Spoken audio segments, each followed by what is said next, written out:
इमाम शामी अलैहिर्रहमा सुबुल हुदा के अंदर फरमाते हैं कि हज़रत अबू मूसा ज़रूनी रहमतुल्लाह अलैह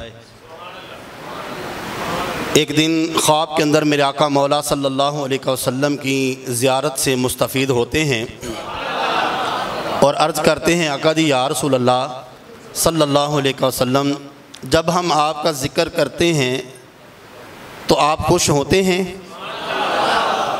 तो आका करीम अलैहिस्सलातु वस्सलाम मुस्कुराए।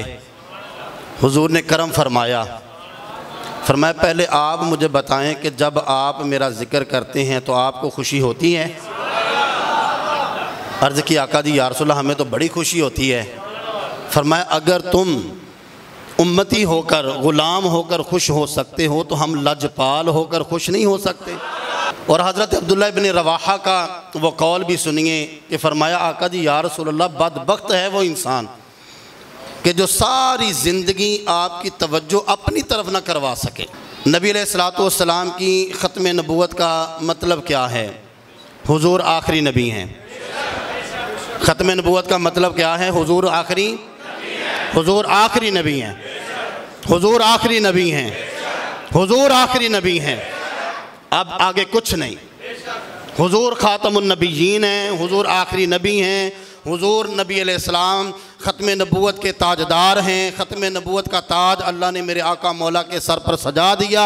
अब क़यामत तक कज़्ज़ाब, दज्जाल, बेबाक, बदबख्त, लानती, बेगैरत, हरामज़ादे आ सकते हैं, लेकिन नबी कोई नहीं आ सकता, इसलिए कि ख़ातमुन नबीयीन मेरे नबी हैं। अपने बच्चों को ये बात समझा दें कि जब हुजूर की बात आ गई आंखें बंद हैं। जब हुजूर का जिक्र आ गया फिर आगे कुछ भी नहीं है। उम्मती के सामने नबी का जिक्र किया जाए, उम्मती दलील मांगे तो उसके इश्क के अंदर और उसकी मोहब्बत के अंदर कमी है।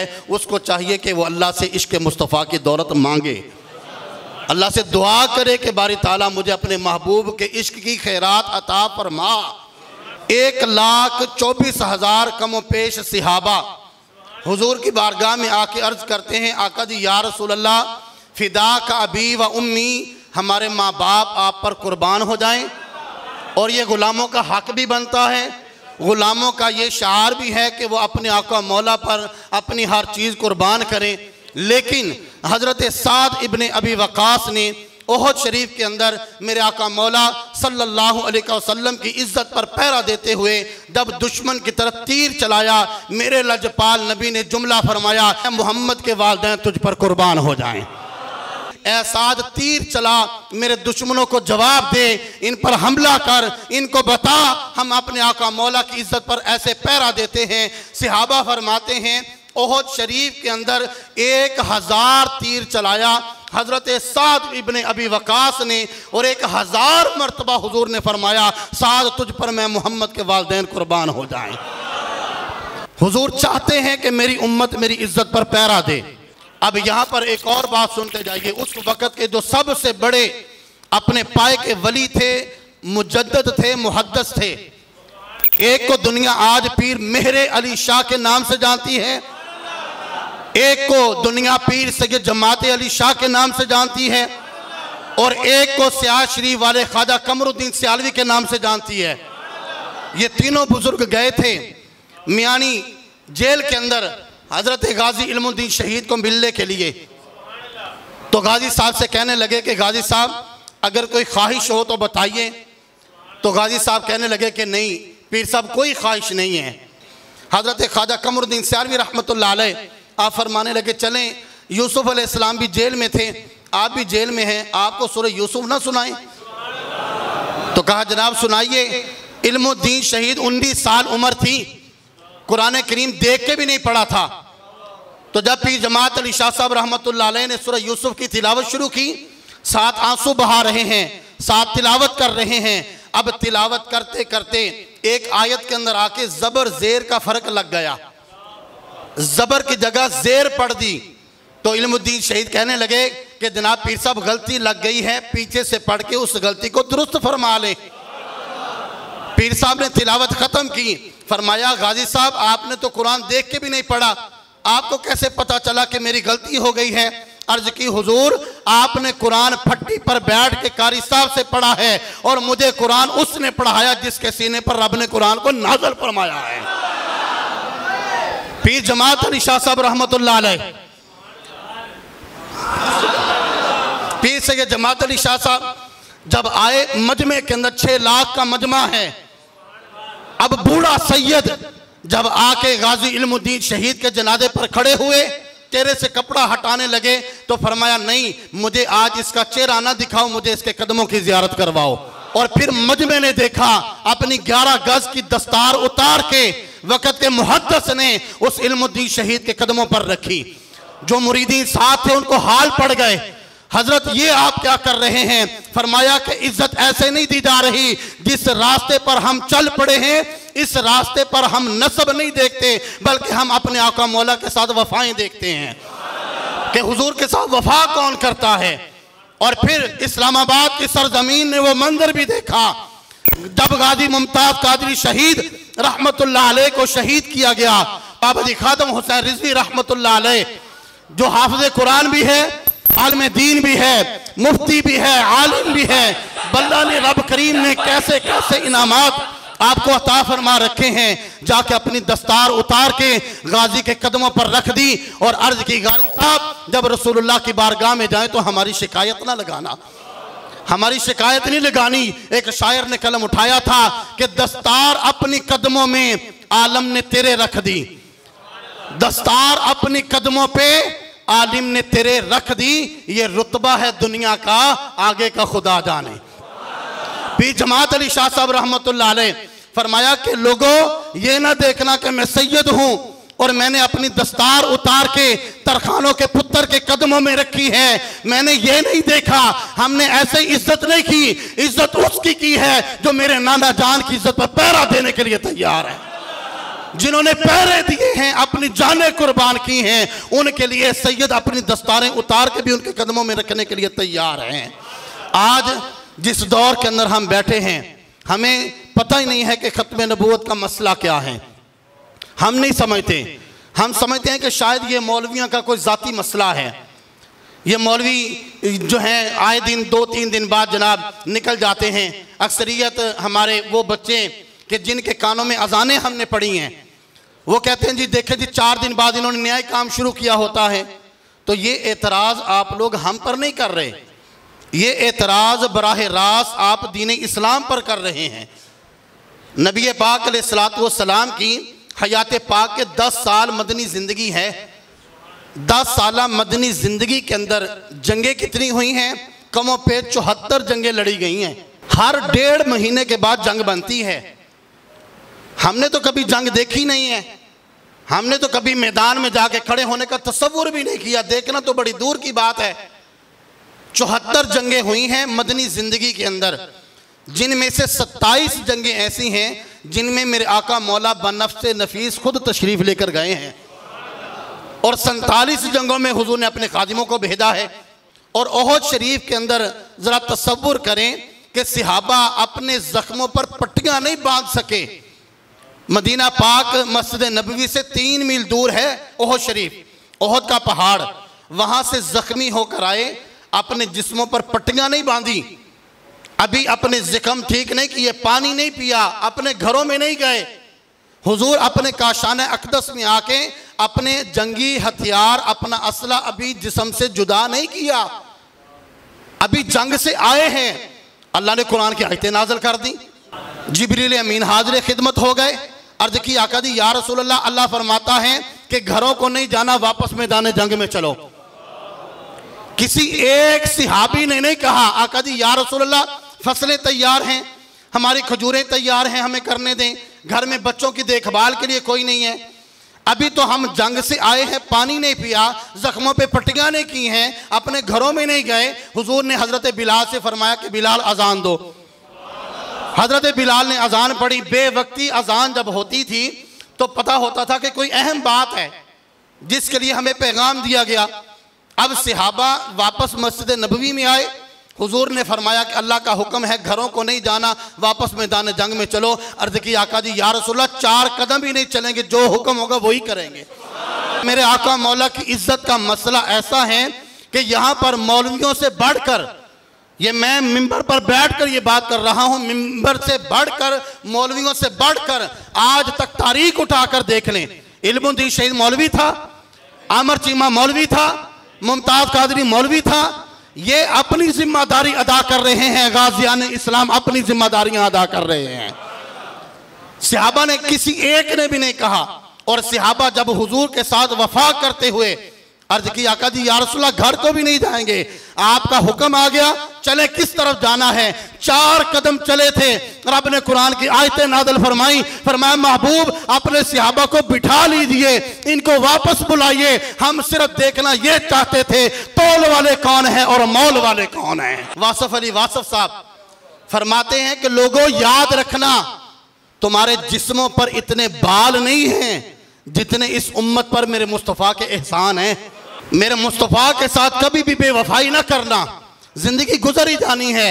हजरत आमर इब्न अकवा रज़ी अल्लाह तआला अन्हु ग़ज़वा खंदक के मौके पर जा रहे थे और हाथ बांध के अर्ज क्या की है, आज मैंने और आपने दीन को दिया क्या है, हमने क्या दिया है दीन को, हमने दिया कुछ नहीं है। जुबान इतनी लंबी निकाली दीन के लिए, और जी देखे दी मौलवियों ने ये कर दिया। अब सुनिए, हजरत आमर इब्न अकवा रज़ी अल्लाह तआला अन्हु अर्ज करते हैं, ग़ज़वा खंदक के मौके पर हाथ बांध के अर्ज करते हैं, आका जी या रसूल अल्लाह अगर आप तशरीफ ना लाते तो हम मुसलमान कैसे बनते। हुजूर अगर आप तशरीफ ना लाते तो हम मस्जिदों का रुख कैसे करते। हुजूर अगर आप ना होते तो हम सदकात कैसे करते। हुजूर अगर आप ना होते तो हमें इबादत का पता कैसे चलता। हुजूर आपके लिए हमने मक्के जैसा अजीम शहर छोड़ दिया। हुजूर आपकी खातिर हमने अपने बीवी बच्चे छोड़ दिए। हुजूर आपकी खातिर हमें पता है सामने दुश्मन है, वो हमारी जानें लेने के लिए तैयार है, हमें कोई परवाह नहीं है। आका जी या रसूल अल्लाह हर चीज आपकी इज्जत पर कुर्बान है, इसके बावजूद अर्ज करते हैं हुजूर अगर मैदान जिहाद में जान देते देते 2 मिनट लेट हो जाएं तो अल्लाह से हमारी शिकायत न करना बल्कि हमें मुआफ फरमा देना। इतना कुछ करने के बाद सहाबा की जुबानों पर यह कलिमात थे, हुजूर हमसे गिला ना करना, नाराज ना होना। इकबाल ने कलम उठाया, फरमाते हैं ये शहादत गाहे उल्फत में कदम रखना, और लोग आसान समझते हैं मुसलमान होना। हमें तो अपनी बरादरियां लेके बैठ गए, अपने मनसब लेके बैठ गए, अपनी पार्टियां लेकर बैठ गए। और जी मेरी पार्टी के बारे में ये कह दिया, मेरे जनाब लीडर के बारे में ये कह दिया। तेरा लीडर तेरे किसी काम नहीं आएगा, तेरी पार्टी तेरे किसी काम नहीं आएगी। लेकिन एक बात याद रखना, मेरे लजपाल आका के साथ आज जरा सी वफा कर जा, फिर देखना कयामत के अंदर तेरे साथ कोई खड़ा नहीं होगा। कुरान कहता है ना तेरी माँ होगी, ना तेरा बाप होगा, ना तेरी बेटी होगी, ना बेटा, ना बीवी, ना बहन, ना भाई। उस दिन तेरे साथ खड़े होने वाली जात मोहम्मद मुस्तफ़ा की जात होगी। सैयद भी हो, अफगान भी हो, मिर्जा भी हो, तुम सभी कुछ हो, बताओ तुम मुसलमान भी हो। बरादरियां तो तुमने सारी बना ली। और बाबा जी खादम साहब रहमतुल्लाह ताला अलैह, अल्लाह उनकी कब्र पर करोड़ों रहमतों का नज़ूल फरमाए। और ये बात याद रखिए, रब जब किसी को चुनता है ना फिर उस पर खास रहमत फरमाता है, तब अल्लाह उसे पसंद फरमाता है। आप लोग यहाँ मस्जिद के अंदर आए हैं, ये सारी ये ना समझे कि लो जी मौलवी रिजवान के कहने पर आप मस्जिद के अंदर आ गए। आज अगर आप बैठे हैं और सीनों के अंदर इश्क मुस्तफ़ा की कुछ थोड़ी सी चिंगारी हमारे दिलों के अंदर जल चुकी है, हमारे जज्बात उभर रहे हैं, तो उस एहसान माने उस बंदे का जो व्हील चेयर पर बैठकर दुनिया को चलना सिखा गया कि हुजूर की इज्जत पर पैरा ऐसे दिया करते हैं। एहसान माना करे अपने उलमा का, हम तो खादम है ना।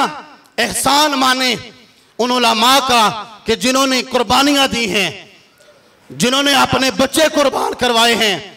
हमारे एक बुजुर्ग खत्मे नबूवत के पर पहरा देने की पैदाइश के जुर्म में उनको सजा क्या मिली थी। सुबह सहरी के वक़्त मस्जिद के अंदर आए, कोई नहीं था मस्जिद में मौजूद, तहज्जुद का वक़्त है। जब नमाज पढ़ने के लिए आए तो मेहराब के अंदर आके क्या देखा, उनके जवान बेटे का गला काट के मेहराब में पड़ा था। बाबा जी फरमाया करते थे कि 2017 के अंदर जितना बड़ा डाका हुजूर की खत्मे नबूवत पर पड़ा था, अगर हम फैजाबाद जाके डेरा ना लगाते तो इस उम्मत पर अजाब आ जाना था। जरा सी खिदमत अगर हुजूर पसंद फरमा ले, उसका सिला रब क्या देता है। नबी पाक अलैहिस्सलाम की फूफी के बेटे हैं हजरत जुबैर बिन अवाम रज़ी अल्लाह तआला अन्हु। मेरे आका मौला सल्लल्लाहु अलैहि वसल्लम, गर्मी का मौसम था, हुजूर आराम कर रहे थे। हजरत जुबैर बिन अवाम आपको पग्गा झलने लगे, हुजूर को हवा देने लगे। मेरे आका मौला सल्लल्लाहु अलैहि वसल्लम की आंख लग गई। थोड़ी देर के बाद जब आंख खुली, हुजूर बेदार हुए। फरमाया जुबैर, जब हमारी आंख लग गई थी तुमने पंखा रख दिया था कि हवा देते रहे? अर्ज की हुजूर देता रहा था। फरमाया इस खिदमत पर रब ने पता तुझे क्या अजर दिया है? आका जी या रसूल अल्लाह, अल्लाह जाने, अल्लाह का रसूल जाने। फरमाया कि ये जिब्रील मेरे पास खड़े हैं और सलाम कर रहे हैं और कहते हैं कि मेरा भी सलाम कीजिए, अल्लाह का भी सलाम कीजिए और जुबैर से कह दीजिए अगर क़यामत के दिन मुश्किल वक्त आ गया, कोई परेशानी बन गई तो जिब्रील साथ खड़ा होगा। हजरत जुबैर हंसने लगे, मुस्कुराए। हुजूर फरमाते हैं जुबैर मुस्कुराने की वजह क्या है? अर्ज की हुजूर जो आपके पास हो उसे जिब्रील की क्या जरूरत है? जरा सी खिदमत की तो जिब्रील हाजिर खिदमत हो गए। और जो मेरे आका मौला की इज्जत पर पहरा देते हैं, आप खुद अंदाजा लगाएं उन पर अल्लाह अपना कितना फजल फरमाता होगा। बाबा जी 12-13 साल की उम्र है, आप लाहौर के अंदर हिफ्ज़ की क्लास के अंदर हैं। 12-13 साल का बच्चा क्या होता है? फरमाते हैं मैं फुटपाथ से गुजरा। आज हमारा मयार देखे ना, जिल्लत हमारी इसलिए है जूते हमने शोकेस के अंदर लगा रखे हैं और किताबें हमने सड़क पर बिछा रखी हैं। हमें कदर ही नहीं है किताबों की। जब से हमने किताबें छोड़ी हैं जिल्लत और रुसवाई हमारा मुकद्दर है। बाबा जी फरमाते हैं इकबाल का एक रिसाला, एक किताब मेरी नज़र से गुजरी, मैंने उसको उठाया, उस पर एक जुमला लिखा था। वो जुमला क्या था कि मैंने आज तक कोई ऐसा मुसलमान नहीं देखा, सदियां गुजर गई कि जिसको देखकर मौत ने 4 कदम पीछे किए हों। अल्लामा इकबाल का ये जुमला 12 या 13 साल की उम्र है। फरमाते हैं कि वहीं खड़े खड़े मैंने इकबाल को मुखातिब किया और उससे कहा बिलाल ये तेरा गिला मैं दूर करूंगा, ये तेरा गिला खादमे हुसैन दूर करेगा। यही नहीं, ये ना समझना कि लो जी मैं खुद नहीं बल्कि मैं ऐसे ऐसे लोगों को इश्क मुस्तफ़ा के जाम पिला कर जाऊंगा, जब वो मैदान में खड़े होंगे मौत उनको देख के 4 कदम पीछे हट जाएगी। बंदा आए सही, हम समझते हैं कि लो जी बोलेंगे पता नहीं क्या बन जाएगा। मर नहीं जाना, मरना नहीं है, कैसे भी मर जाएंगे। ये कई काले एक जवान, ये हमारा नाथ खां था, को एक्सीडेंट हुआ, मर गया, जवान बच्चा था बेचारा, अल्लाह उसकी कब्र पर रहमत नाज़िल फरमाए। मर जाना है, बीमारी से मरेंगे, परेशानियों में मरेंगे और कई तरह की तकलीफें लेके मरेंगे। बेहतर नहीं है हुजूर की इज्जत पर पहरा देते देते दुनिया से चले जाएं? बेहतर नहीं है हजरत खालिद बिन वलीद। और अगर कोई बंदा समझे कि जी मैदान में जाएंगे तो मौत हो जाएगी, मैदान में जाएंगे तो जनाब हमारे हाथ पैर कट जाएंगे, ये भी मुकद्दर वालों को अल्लाह बातें नसीब फरमाता है, ये हर किसी के बस की बात नहीं है।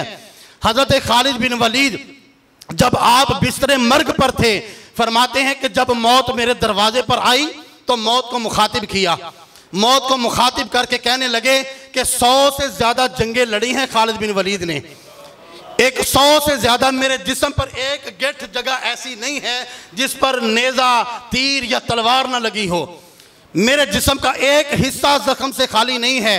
100 जंगें लड़ी हैं मैंने, जंग के अंदर नहीं आई, पहली सफ में जाके मैंने तुझे तलाश किया और आज जब खालिद बूढ़ा हो गया है, बिस्तरे मर्ग पर है, तो तू इसके सामने आ गई है। ये खालिद बिन वलीद ने मौत को मुखातिब करके कहा था, फरमाया कि जंगे मूता में मैंने तुझे तलाश किया, जंगे यमामा के अंदर मैंने तुझे तलाश किया। 1200 सिहाबा ने जाम शहादत नोश किया था जंगे यमामा के अंदर, और 700 सिहाबा वो थे जो हाफिज़े कुरान थे। और ये जंग कौन सी थी? मेरे नबी पाक अलैहिस्सलाम की इज्जत और नामूस की जंग थी। इतनी कीमती जानें अगर कुर्बान हो सकती हैं, माशुमार कहां पर खड़े हैं। हम समझते हैं कि लो जी हमारी जान बड़ी कीमती है, हम नहीं होंगे तो हमारे घर का निजाम कैसे चलेगा, बच्चों की परवरिश कैसे होगी। जिसने पैदा किया है, जिसने सिहाबा को पैदा किया था, सिहाबा के बच्चों की परवरिश नहीं हुई, वो नहीं पले, उनके पास सारा कुछ था। फरमाते हैं कि जंगे मूता के अंदर मैं गया तो मेरे सामने नहीं आई, यमामा के अंदर मैं गया तो मेरे सामने नहीं आई, तबूक के अंदर मैं गया तो मेरे सामने नहीं आई, शाम के अंदर मैं गया तो मेरे सामने नहीं आई। आज जब खालिद बिस्तरे मर्ग पर पड़ा है तो तू इसके सामने आके खड़ी हो गई है। ये मत समझे कि लो जी अगर हम मैदान में जाएंगे तो मौत हो जाएगी। नहीं, मौत भी अल्लाह शहादत की किसी किसी को अता फरमाता है। मौलवी साहब इसी तरह खत्म पढ़ने लगे। खत्म पढ़ने के बाद रो रो के दुआ कर रहे हैं कि अल्लाह पाक हमें शहादत की मौत अता फरमा। तो किसी ने कहा जनाब मौलवी साहब जिहाद में आपने जाना नहीं, हलवे में बम किसी ने रखना नहीं है, बेहतर मैदान में आओ ना। ये कल जनाब अजलास हुआ है मोहसिन नकवी की सदारत में, जनाब पीर वहां पर नमूदार हुए। हाँ जी, बड़े बड़े निकले हैं वहां पे पता चला कि खटमल कौन है और हुजूर का आशिक कौन है, वहां पर पता चला ना। और आज ही मेरे पीर साहब को ऐसे कह दिया तेरा पीर कब से मोतबर हो गया, जिनके सदके से तेरे पीर को इज्जत मिली है, उस महबूब की इज्जत के लिए अगर तेरे पीर की मुंह से जुबान नहीं निकली, ऐसी जुबान को काट के नीचे जमीन में धंस जाना चाहिए। बेहतर तो वो था ना तो हुजूर की इज्जत के लिए खड़ा होता। आज तेरी जात पर कोई बात आ जाए तो जनाब पूरा वावेला खड़ा कर लेता है, वो जिसने मुझे ये बात कर दी, मेरे माँ बाप को ये बात कर दी, मेरे पीर को ये बात कर दी, मेरे उस्ताद को ये बात कर दी। माँ बाप की इज्जतें, हमारी इज्जतें, हमारे बच्चों की इज्जतें, हमारे पीरों की इज्जतें, हमारे उस्तादों की इज्जतें, हमारे रिश्तेदारों की इज्जतें सारी हुजूर की इज्जत पर कुर्बान है यार। अब उस बदबख्त ने फैसला जारी कर दिया, आज तक 14 सदियां गुजर गईं, किसी बदबख्त को इतनी जुर्रत नहीं हुई जितनी जुर्रत इस बदबख्त ने कर दी है। और फिर जाके मुल्क से बाहर बैठ गया। और आज तुम देखते हो यार इतने लंबे लंबे तुम्हारे कद हैं 6-6 फुट के, और इतने जवान हो तुम, और जब पकड़ने के लिए आते हो, पर्चे काटने के लिए आते हो रात 2 बजे के बाद, और फिर सीढ़ियां लगाते हो। ना तुमने सैयद देखे, ना तुमने उलमा देखे, ना तुमने मस्जिदें देखी, ना तुमने जनाब औरतों की इज्जतें देखी, ना तुमने मस्जिद का हुर्मत देखी। जो तुम्हारे जी में आया तुमने किया। और जी ऊपर से आर्डर आ गया, ऊपर से आर्डर आया है जी फलां बंदे को पकड़ के ले आओ। फिर इसका मतलब तो ये बनता है ना कल तुम्हारा अफसर कहे जाओ जाके अपनी बहन को उठा लाओ, फिर भी उठा के लाओगे? नहीं नहीं जी, यहां पर इज्जत का मसला है। अगर तुझे अपनी जात पर इज्जत याद आती है तो हम खातमुन नबिय्यीन की इज्जत पर पैरा क्यों ना दे यार, क्यों ना बोले हुजूर की इज्जत पर। दुनिया से चले ही जाना है ना, जैसे भी जाएंगे बीमार होके जाएंगे, बेहतर नहीं है बंदा इज्जत के साथ चला जाए, इज्जत के साथ अपने आका मौला की बारगाह में हाजिरी दे दे। और फिर ये बात याद रखें, आईने पाकिस्तान की ये शिक है। मुशर्रफ ने भी बाबा जी खादम साहब को कहा था, और जब उसके सामने गए कहने लगे मुशर्रफ साहब मेरी बात याद रखना, ये जिस वर्दी पर तुम मान कर रहा है ना, ये वर्दी तेरे जिस्म पर नहीं रहेगी, ये बात याद रखना। आज जिस ओहदे पर तुम मान कर रहा है ये ओहदा तेरे पास नहीं रहेगा। आज जिस फौज पर तुम मान कर रहा है ये तेरे किसी काम नहीं आएगी। आज तेरी वर्दी भी किसी काम नहीं आएगी। लेकिन याद रखना खादम हुसैन की पगड़ी को कोई नहीं उतार सकेगा, हमारी पगड़ियां कोई नहीं उतारेगा, इसलिए कि हमने हुजूर की इज्जत पर पैरा दिया है, हुजूर की इज्जत के लिए खड़े हुए हैं। आज अगर पीर सैयद मेहर अली शाह को सलामियां पेश हो रही हैं, हजरत सैयद जमात अली शाह साहब को सलामियां पेश हो रही हैं, अपने ईमान से बताएं कि इन्होंने हुजूर की इज्जत पर पैरा दिया। आज रब ने दिल मोड़े हैं कि नहीं मोड़े? रब ने दिल मोड़े कि नहीं मोड़े? आज सैयदों की इज्जत किस लिए की जा रही है? कि ये हुजूर की औलाद हैं। उलमा की इज्जत क्यों की जा रही है? कि ये दीन के वारिस हैं। हाफिजों की इज्जत क्यों की जा रही है? ये कुरान के कारी हैं। उलमा की इज्जत क्यों की जा रही है? और जी नबी पाक अलैहिस्सलातु वस्सलाम के दीन के ये वारिस हैं। जब दीन के वारिस अपना हक अदा करेंगे फिर कोई साथ ना हो, मदीने वाला मुस्तफा साथ खड़ा है। हुजूर की जात के साथ वफा कर जाएं, मेरे आका मौला की जात के साथ वफा कर जाएं, फिर देखें दुनिया की वो नेमतें जिनका तसव्वुर भी नहीं कर सकते थे, रब वो भी तुम्हारी झोली में डाल देगा। आज हर बंदा परेशान है। आप किसी तरफ भी देखें, कितने भी बड़े बिजनेसमैन को देख लें, कितने भी आम दुनियादार को देखें, वो तुम्हें परेशान नजर आएगा। लेकिन जो अंबिया के वारिस हैं, मस्जिदों मिंबरों मेहराब के वारिस हैं, कभी इनके पास जाके बैठो तुम्हें ज़ाहिरी तौर पर इनकी कोई परेशानी नजर नहीं आएगी, मुआशी कोई परेशानी नहीं है। इसलिए कि ये उस बारगाह के अंदर इन्होंने अपने आप को बेच दिया है, उस बारगाह में रख दिया है जिनके बारे में इमाम हसन रजा अलैहि रहमा ने कहा था, है ये करीम ऐसे सरवर, है ये करीम ऐसे सरवर के लिखा हुआ है इनके दर पर कि जिसको चाहिए दोनों आलम वो उम्मीदवार यहां पर आए, कि जिसको दोनों आलम की नेमतें चाहिए वो आए यहां पर, और जब आके मांगेगा मेरे आका उनको अता फरमा दिया करेंगे। और हफीज जलंधरी कहता है कि रिस्क तो इस दहर में कुत्तों को भी मिल जाता है। बाबा जी फरमाया करते थे कि रिस्क तो गली में फिरने वाले कुत्तों को भी मिल जाता है, लेकिन रिस्क की खातिर रसूलुल्लाह की जात के साथ बेवफाई ना करना, हुजूर की जात के साथ बेवफाई मत करना। और जब तुम अपने आप को मेरे आका मौला की बारगाह में पेश कर दोगे फिर उसका नतीजा क्या होगा। आज हमें पता चलता है ओ जी फौज के अंदर वैकेंसियां आ गई, पुलिस के अंदर आ गई, फलां इदारे के अंदर आ गई, कितनी कोशिश करते हैं यार, दरख्वास्त देते हैं शायद निकल आए, नौकरी लग जाएगी। एक वैकेंसी आज चल रही है, आज मौजूदा दौर के अंदर एक वैकेंसी चल रही है। वो वैकेंसी कौन सी है? खत्म नबूवत पर पहरा देने की वैकेंसी है। पूछते हैं जनाब तनख्वाह क्या मिलेगी? तनख्वाह शफाअत मुस्तफा मिलेगी।